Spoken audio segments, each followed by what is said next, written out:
So returning back to the media, now the selective media. In the selective media, we can remove the unwanted bacteria and only the bacteria which we need, we can grow in that. Okay. So while extracting from the isolating the bacteria from the soil, we get many other bacteria also. But to remove the other bacteria and to grow only one kind of bacteria, we can use a selective media. So under that examples are saborods, dextrose agar. It has a pH of 5.6 which discourages the bacterial growth and it is used to isolate the fungi. Then brilliant green agar. This green dye, this inhibits the gram-positive bacteria and only allows the growth of salmonella. That is the gram-negative strain. And the other example is bismuth sulfite agar. It is used to isolate Salmonella typhi. It inhibits the growth of other bacteria. So this is one kind of the culture media. So the next kind of media is differential media.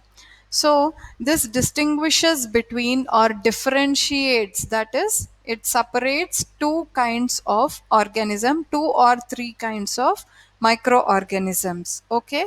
So it is used to differentiate colonies of desired organism. Under this, the example is blood agar. So this is used for only the microorganisms which can use red blood cells. So this is used to distinguish bacteria that destroy the red blood cells. So these bacteria, they grow upon the RBC and thereby slowly destroy them. So when you use this media containing red blood cells, only the bacteria which can use the red blood cells can grow on this. Or even if the other bacteria grow also, the only areas of plagues like hemolysis appears as an area of clearing around the colony. So, and when Streptococcus pyogenes is inoculated on this blood agar medium, there will be clearing around the colony. There will be clearing around the inoculum. Whereas for other bacterial cells, there would be no such clearing. So, that is called differential media. So next kind is both selective and differential media. This is used both to distinguish and to inhibit the growth of other microbes. Okay, so it has the characteristics of both selective media and also the differential media. And the example for this is mannitol salt agar. This is used to distinguish and select Staphylococcus aureus microorganism. Okay, it has a high salt concentration, that is 7.5% NaCl, which discourages the growth of other microorganisms. That is, no other microorganism can grow on that.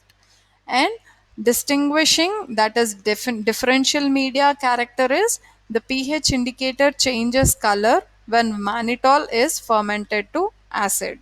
Okay, so when Staphylococcus aureus, when it ferments the mannitol, that is, it uses the mannitol, then the pH is changed, then the color of the media is changed. So thereby we can distinguish it as Staphylococcus aureus. Okay. So now coming to the next kind of culture media, that is enrichment culture.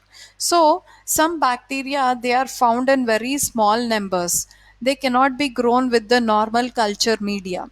So for such bacteria, we use the enrichment culture, which is used to favor the growth of a microbe that may be found in very small numbers. Okay, so unlike selective medium, this enrichment medium does not suppress the growth of other microorganisms. Okay, so the after incubation in enrichment medium, greater number of the organisms increase the likelihood of positive identification. So, for example, you have some disease.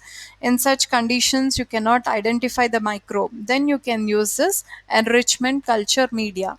And then other kind of media is both selective and differential media. Other example is McConkey agar. This is for salmonella. In this, it has lactose and also bile salts and crystal violet. They discourage growth of other gram-positive bacteria. Okay, this is all about the culture media, different kinds of culture media.